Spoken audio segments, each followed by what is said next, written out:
Idealvoyance.fr, coaching de vie spirituelle par téléphone, chat et email présente. Sud Radio, à votre écoute, 16h-17h, Alexandre Delevanne.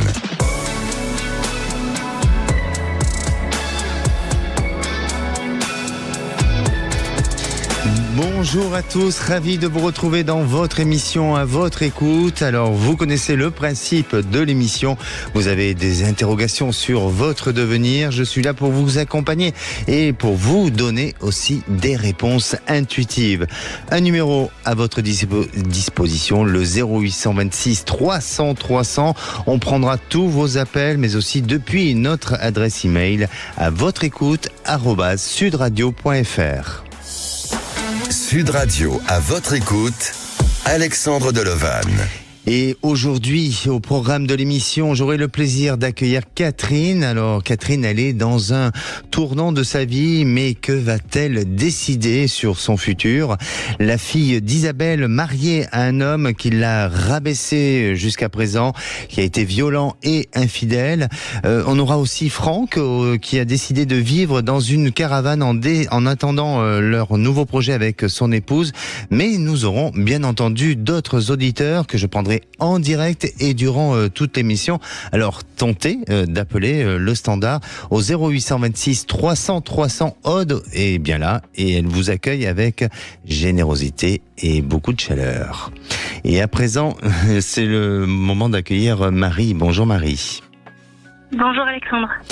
Bienvenue sur Sud Radio, Marie. Merci de m'accueillir sur des radios. Merci à vous. Marie, vous avez 41 ans, vous appelez des Pyrénées-Atlantiques. Et vous travaillez dans le secteur des transports. Oui.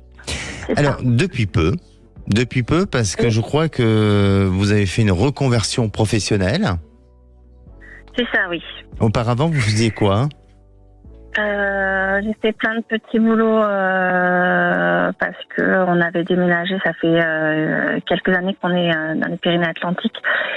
Et j'arrivais pas à trouver mon secteur d'activité et bien sûr la quarantaine a fait que j'ai eu le déclic et je me suis lancée sur la reconversion professionnelle liée au transport. D'accord. Vous avez mis combien de temps pour justement aller vers cette reconversion professionnelle? Est-ce que ça a demandé beaucoup de temps aussi Non, ça n'a pas été non, ça n'a pas été long, on va dire grand maximum un an. D'accord.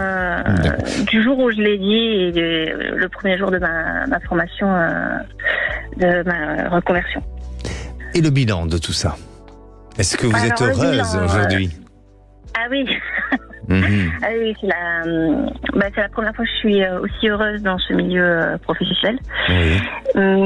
Mais j'ai reçu un appel.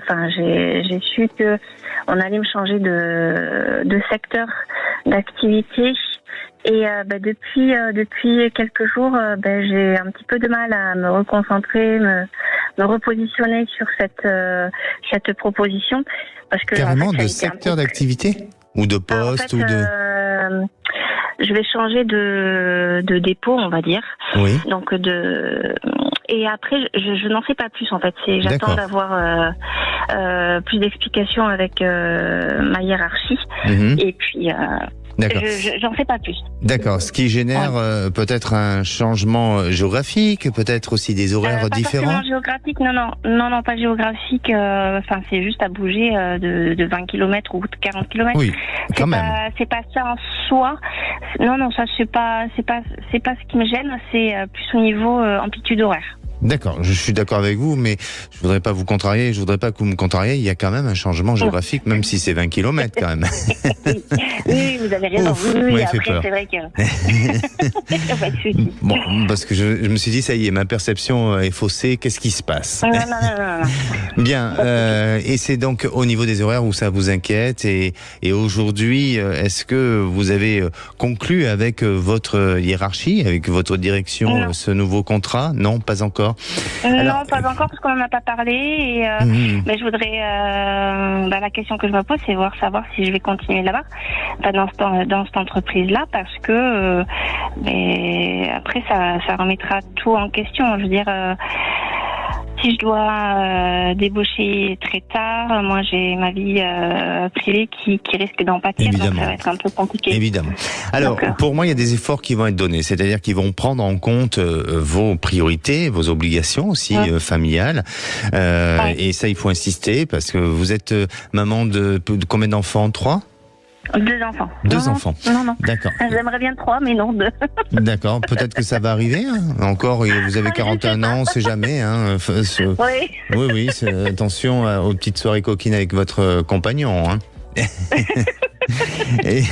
Et donc vous allez,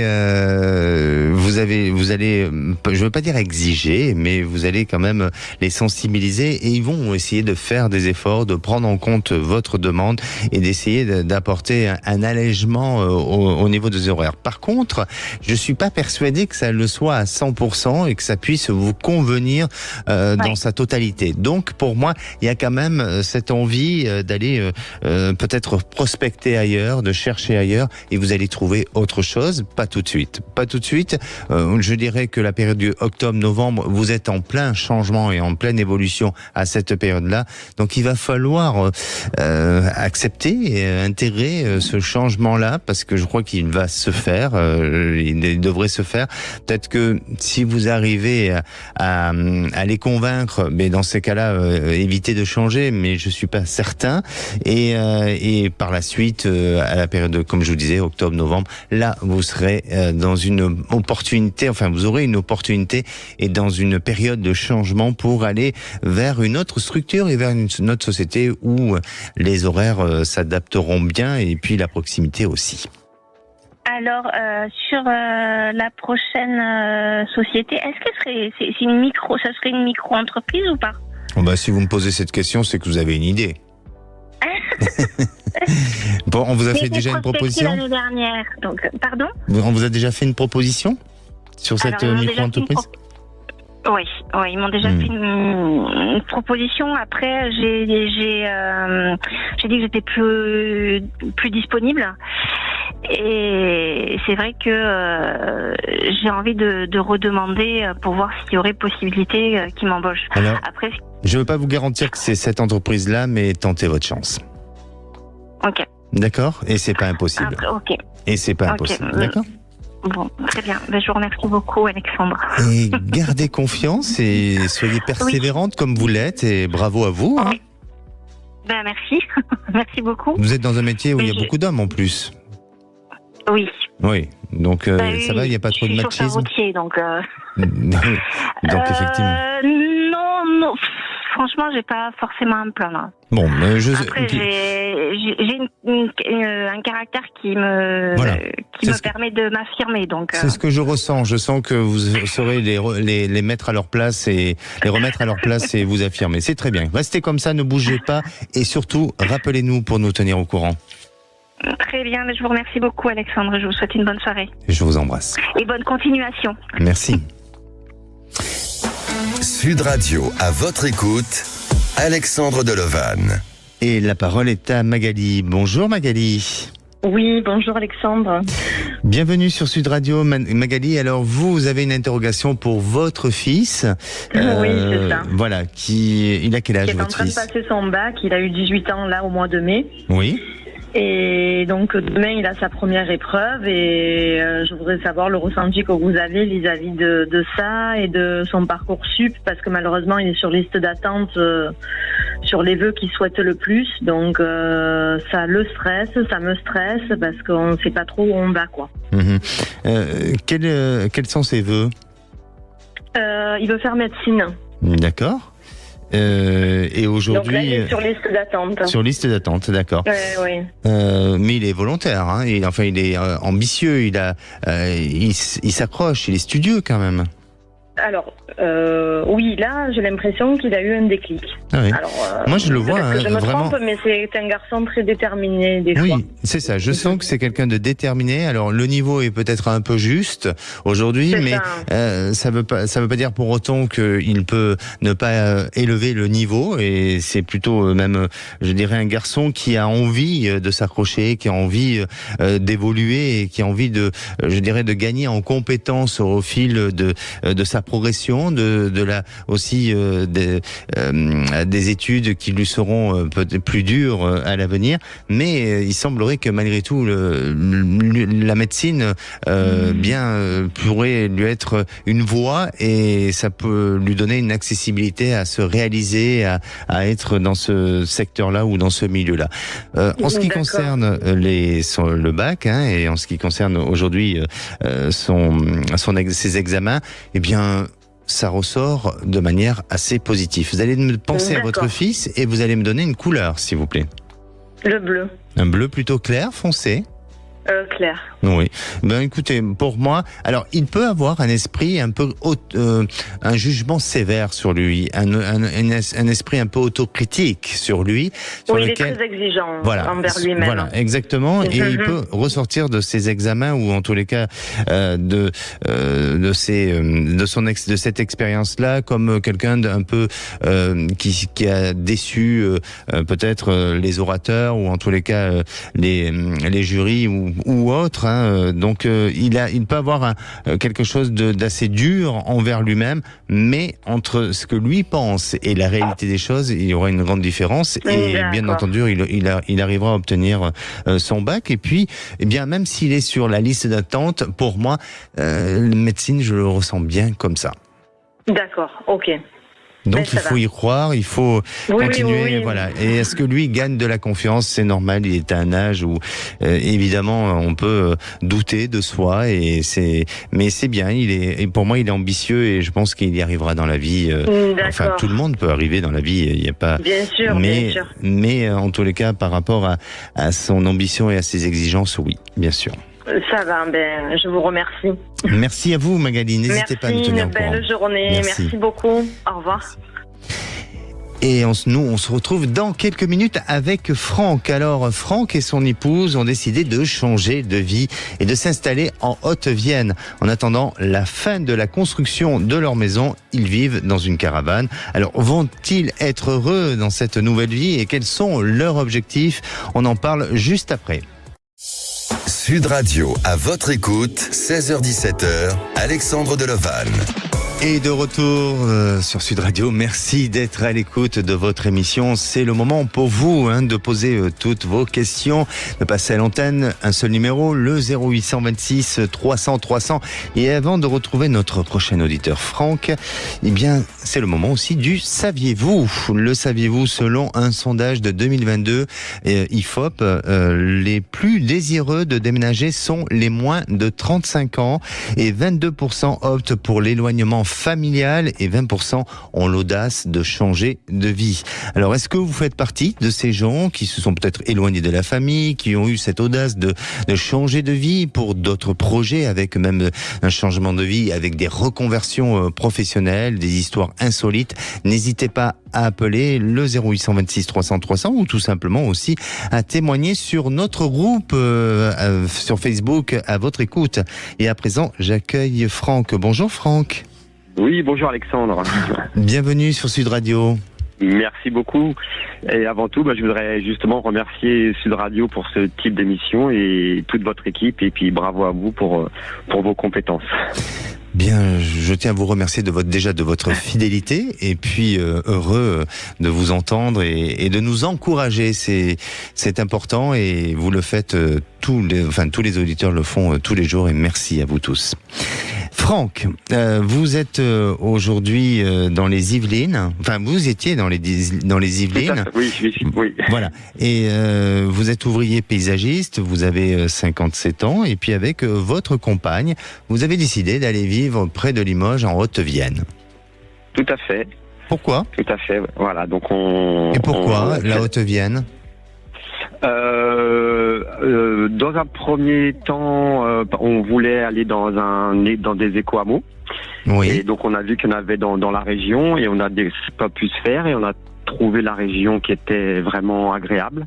Donc on a décidé de s'y installer individuellement en faisant l'acquisition d'un terrain et en faisant construire une petite maison de sature bois. D'accord. Donc vous avez trouvé le terrain. En attendant que la maison finisse de se construire, vous êtes dans une caravane ?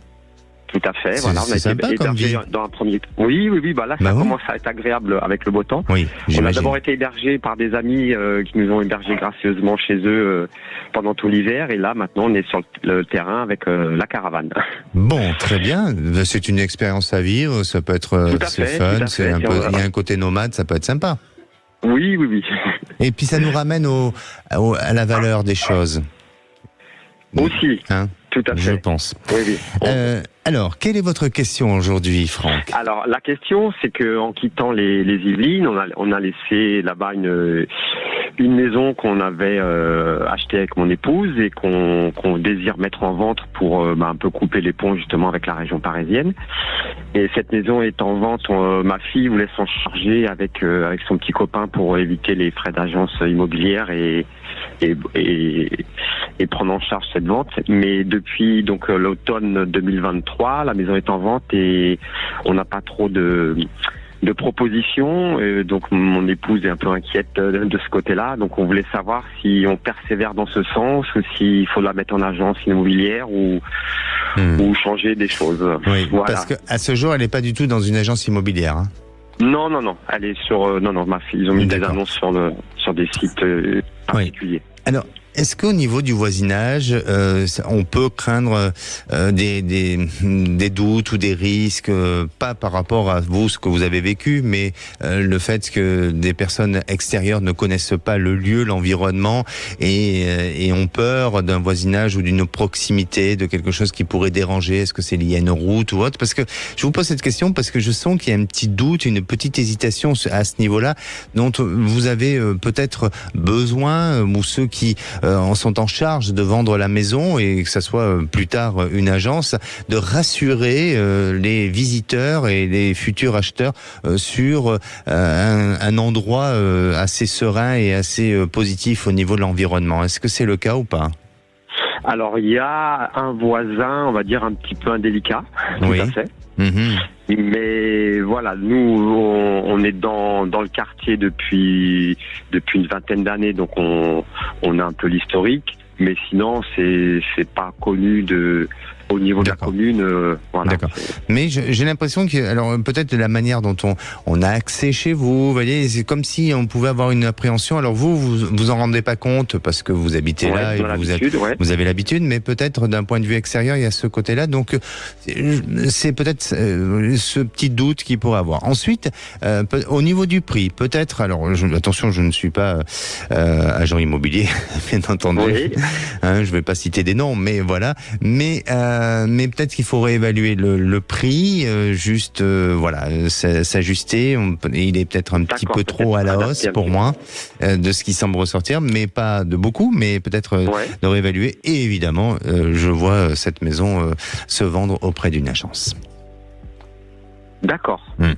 C'est par ce biais-là où je sens que vous avez plus de possibilités de vendre, plus par une agence que par vous-même ou par des intermédiaires ou des personnes liées à la famille, oui. D'accord. D'accord. Donc, vous me posez pas la question quand vous allez vendre cette maison? Vous voulez pas savoir? Si, voilà. J'ai eu peur. Dans quel délai vous voyez? Parfait. Bon, écoutez, Franck, je vais vous répondre tout de suite. Pour moi, à la rentrée 2024, vous avez signé un compromis. Donc, il faut accélérer le pas, d'autant plus que vous êtes dans les Yvelines, c'est la période des Jeux Olympiques, tout ça. Donc, il faut accélérer, mais ne vous laissez pas intimider, n'ayez aucune crainte parce que pour septembre, je pense que vous signez un compromis. D'accord. Merci beaucoup. C'est très encourageant. Merci à vous. Tenez-nous au courant, Franck. Et oui, j'y manquerai pas. Oui, j'ai les retours d'expérience que j'entendais. Et puis bravo à vous encore. Et puis merci encore à toute l'équipe. Merci. Et merci Sud Radio. Merci. Bonne journée. Au revoir. Passez un bel été. Merci. Merci beaucoup. Vous de même. Merci. Et à présent, est-ce que vous avez un doute, vous avez des questionnements, mais sûrement, alors appelez le 0826 300 300. On se retrouve dans quelques instants avec Catherine. Alors Catherine est dans un tournant dans sa vie, et à ses 55 ans, elle se pose la question sur un éventuel changement de vie aussi, comme l'a fait notre précédent auditeur Franck, et peut-être vers le sud de la France. Ne bougez pas, on en parle juste après. Radio à votre écoute, 16h-17h, Alexandre Delovan. Et de retour sur Sud Radio, bienvenue à tous ceux qui nous rejoignent. Je rappelle que nous sommes en direct et si comme Franck ou comme Catherine, notre prochaine auditrice, vous songez à un changement de vie ou si vous avez des questionnements concernant votre futur, appelez le 0826 300 300. On prend tous vos appels et nous sommes en direct. À présent, je vais vous donner quelques conseils pour vous aider à changer de vie. Sachez vraiment ce que vous voulez, identifiez vos besoins et vos envies et fixez-vous un changement de vie réaliste. Croyez en vous et surmontez vos peurs. Faites aussi étape par étape et fixez-vous des étapes accessibles. Apprenez comment à lâcher prise, car c'est important de pouvoir avancer parce que le lâcher prise parfois nous enferme dans des peurs, dans des craintes et nous empêche d'évoluer. Soyez bien outillés psychologiquement et bien entourés et aussi de personnes qui vous encouragent à aller vers des projets. Bien sûr, si vous avez mesuré tous les risques et tous les dangers possibles, faites-vous accompagner par un professionnel si besoin et apprenez aussi à apprécier la route vers le changement pour pouvoir bien savourer le changement comme tous les jours. Je savoure d'être avec vous, mes chers auditeurs. Et à présent, j'accueille Catherine. Bonjour Catherine. Bonjour Alexandre. Eh bien, tout d'abord, merci pour votre émission que je suis depuis un petit moment et qui est très très agréable. Merci à vous Catherine. Vous avez 55 ans, vous êtes de la Seine-et-Marne et vous occupez un poste de commercial, c'est ça ? Tout à fait, oui, c'est ça. Alors, racontez-nous un petit peu. Eh bien, aujourd'hui, effectivement, j'ai moi aussi un projet de vie qui se met un petit peu en place avec une demande de mutation dans le sud auprès de la société pour laquelle je travaille. Oui. Et donc, changement de poste, vente de maison. Ça veut dire aussi laisser les enfants en région parisienne. Et mon questionnement porte sur ma relation avec mon compagnon, savoir si c'est un projet que je vais faire avec lui ou pas. Sachant que c'est une relation très difficile avec sous-jacent des problèmes d'alcoolisme aussi et d'agressivité, de violence verbale. Voilà. Oui.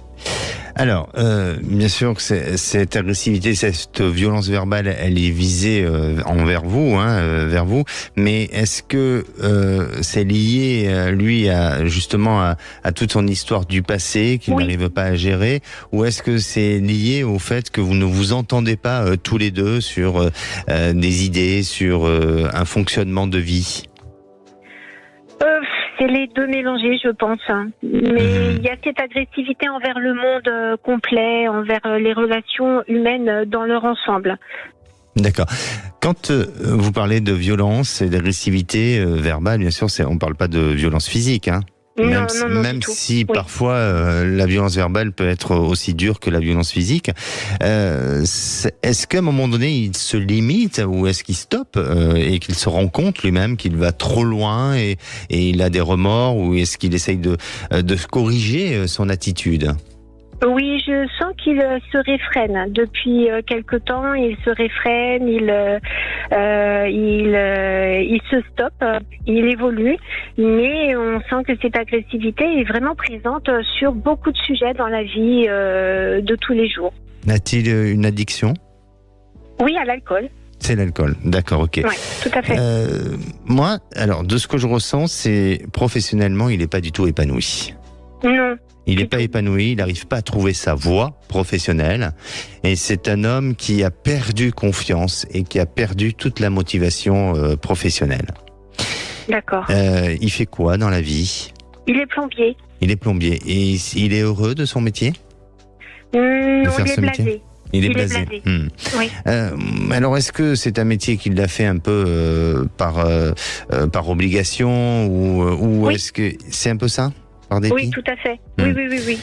Oui, et je sens que c'est quelqu'un qui a besoin peut-être d'aller vers un bilan de compétences, de se repositionner, de remettre en valeur ses compétences, son potentiel et son talent, parce que c'est quelqu'un à la fois qui a de vraies valeurs, qui aussi a des bons côtés quand même malgré lui, mais il y a ce côté, je dirais, démoniaque en lui qui le mange et qui forcément l'amène vers une personnalité, vers un caractère explosif, et vous êtes là et c'est vous qui prenez aussi tout ça. Donc il faut y mettre des limites. Il faut vous protéger, Catherine, parce que vous êtes avant tout un être humain et vous n'avez pas le droit de vous laisser autant juger, critiquer et violenter psychologiquement. Donc il faut en parler autour de vous. Il faut à un moment donné de arbitrer tout ça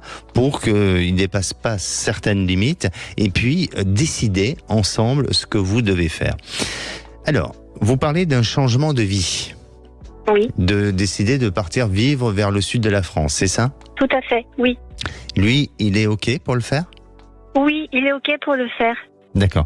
Est-ce qu'il est ambitieux? C'est-à-dire que faire, oui, mais est-ce qu'il se projette là-bas à faire quelque chose et être ambitieux sur un projet? Non, absolument pas. Bon, absolument alors pas. Attention, parce que vous allez déplacer un problème pour le repositionner ailleurs. Et vous allez vous retrouver dans une autre difficulté, et encore dans une plus grande difficulté, parce que là, il aura plus ses repères, il n'aura peut-être plus la même façon ou la même manière de travailler, donc plus la même, le même rythme de travail, de stabilité, et donc vous allez vous retrouver à côté de quelqu'un qui est encore plus en faiblesse et en difficulté. Réfléchissez, j'ai du mal à vous voir aujourd'hui dans votre cas de figure et dans votre situation, j'ai du mal à vous voir partir sereinement et vivre un projet sans aucun problème. Ça ne veut pas dire que vous ne le ferez pas. Pour moi, vous serez amené à partir vers le sud, mais au niveau du temps, du timing, c'est pas pour maintenant. C'est pas pour maintenant. Non, je le ressens pas tout de suite. Et ma relation avec lui, elle va s'arrêter ou pas? Puisque justement, il y a ce côté diabolique, comme vous dites, derrière. C'est-à-dire, j'ai l'impression qu'il y a deux personnes en lui. Une personne vraiment mauvaise et une plutôt bonne. Et oui. Et je suis déstabilisée. Et bien sûr. Alors après, l'addiction à l'alcool, malheureusement, voyez les dégâts que ça fait. Et ça, forcément, ça modifie son comportement, son attitude, et il a des pulsions qu'il ne contrôle plus. Donc là aussi, il faut qu'il se prenne en main. Il faut peut-être, est-ce qu'il a pour intention de vouloir faire des efforts et d'arrêter cette addiction? Il essaye, mais il veut le faire seul et il n'y arrive pas, à mon sens. Bien et sûr. C'est pour ça que je ne vois pas, je sais pas si éventuellement, il y a une continuité dans la relation avec lui. Mais moi, je sens qu'il y aura une prise de recul, et je veux pas être pessimiste face à la situation, mais je vois pas prolonger, ou je vois pas avoir un grand avenir avec lui, parce que il a des faiblesses, et à un moment donné, vous êtes en train de vous perdre dans quelque chose qui vous devient trop difficile pour vous. Et à la fois, ça pourrait être intéressant si, admettons, vous décidez de partir, de vivre ailleurs, mais c'est zéro alcool, c'est un projet professionnel, c'est, vous voyez, avec une véritable ambition. Mais je ne ressens pas chez lui cet élan, cette dynamique-là. Donc c'est ça qui me fait peur. Et de ce que après, je suis pas en train de vous dire ce que vous devez faire et ce que vous ne devez pas faire, surtout pas. À vous de prendre votre décision, bien entendu. Mais tout simplement, pour moi, à un moment donné, c'est vous qui allez penser, c'est vous qui allez réfléchir, c'est vous qui allez décider sur votre avenir. Je vous sens décider de prendre une autre route, un autre chemin, et peut-être vers le sud, mais d'une autre manière et d'une autre façon. D'accord. Et les enfants me suivraient quand c'est comme ça, en partant dans le sud? Oui. Ils ont quel âge, vos enfants? Merci, Alexandre. Ils sont grands. Le plus petit a 21 ans, le deuxième en a 24, et encore le plus grand en a 27. Mais ils vous soutiennent? 3 garçons. Oui, beaucoup. Oui. Bon, mais moi, je sens qu'ils vous suivront, et il n'y a pas de souci. N'ayez aucune crainte et n'ayez pas peur de l'avenir, Catherine, mais pensez à vous et à votre bien-être. Merci, Alexandre. D'accord. D'accord. Merci, prenez soin de vous et tenez-nous au courant. Merci, à bientôt, au revoir. Merci. Sud Radio, à votre écoute, Alexandre Delovan. Et la parole est à Isabelle. Bonjour Isabelle. Bonjour Alexandre. Bienvenue sur Sud Radio Isabelle. Merci. Alors Isabelle, vous appelez pour votre fille. Hein? Oui. Vous êtes J'appelle pour ma inquiète. fille, Voilà, oui. vous êtes inquiète. Je suis inquiète parce que ça fait déjà 2 ans et demi qu'elle a entamé une procédure de divorce avec son époux pour violence conjugale et multiples infidélités. Oui. Et ça n'avançait pas. Parce que monsieur essaie toujours de bloquer les choses. Eh ben, décidément, Donc, violence conjugale encore. Qu'est-ce qui s'est passé dans ce couple? Violence conjugale. Oh, ça a été, en fait, il a eu un père alcoolique et violent. Oui. Et il a grandi dans la violence. Il a eu une enfance faite de violence. Il est parti vivre chez sa grand-mère à la jeune adolescence. Oui. Et les premiers temps, bon, il l'humiliait publiquement, mais ce n'était que verbal.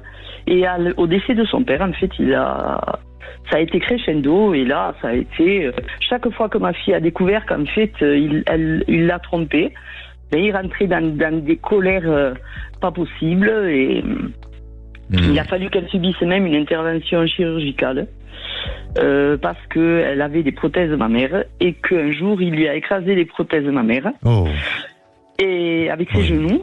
Et du coup, quelques mois après, elle avait des boules de silicone un peu partout dans le corps. Mais comment on peut faire ça? Et elle a dû subir... en fait, maintenant, je sens tout puissant. C'est un militaire. Hein. Et la plainte pour violence conjugale a été classée sans suite, comme le sont malheureusement plus de 80% des plaintes. Et du coup, maintenant, voilà, il a tout dit à ma fille, je suis militaire, je suis intouchable. Et voilà, donc je voulais savoir si ça va bientôt s'arrêter. Alors, il a quel âge cet homme? Il a 40 ans bientôt. 40 ans et votre fille 41. 41, d'accord.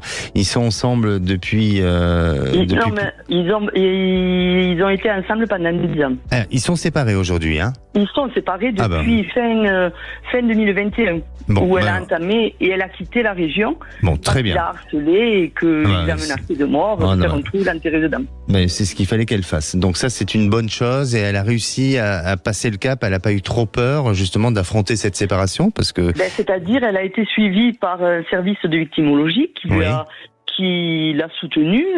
Le juge a accepté qu'elle se rapproche de nous avec ses 2 enfants. Chose qu'elle a faite. Mais bon, voilà, aujourd'hui, tu as voulu me prendre les enfants. Et si on l'écoute, il n'a rien fait de tout ça. Il essaie de la salir à elle. C'est vraiment... Elle a été suivie par un thérapeute. Elle a du mal à refaire confiance aux hommes, ce qui est normal. Hein. Je comprends qu'elle puisse être traumatisée et avant de refaire confiance, il va lui falloir du temps ou alors un homme qui va montrer autre chose en termes d'humain et de rapport humain et d'amour surtout, parce que là on peut pas parler d'amour, ça c'est sûr. Alors Isabelle, quelle est votre question concernant votre fille? Je voulais savoir si le divorce va bientôt prendre fin.